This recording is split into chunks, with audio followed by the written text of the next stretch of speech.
Seleb TikTok Nirwana Sele dikabarkan tewas terpanggang saat bekerja mengoperasikan kren di PT GNI.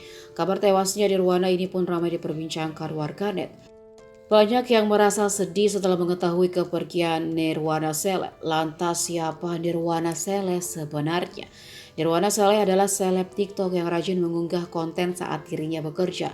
Dia juga punya 8.000 followers. Postingan terakhir Nirwana Sele yang tewas terbakar di smelter PT GNI ramai diperbincangkan. Seperti yang diketahui Nirwana, operator kren tewas terbakar karena terkurung dalam kren saat peristiwa kebakaran smelter PT GNI. Unggahan terakhir Nirwana Sele memperlihatkan video singkat perjalanannya menuju tempat kerja. Dilansir dari tribunjateng.com, dari berbagai sumber, ledakan tungku di smelter terjadi pada Kamis 22 Desember dini hari.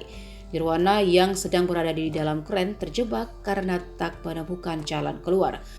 Akibatnya Nirwana Sele meninggal dunia di dalam kren.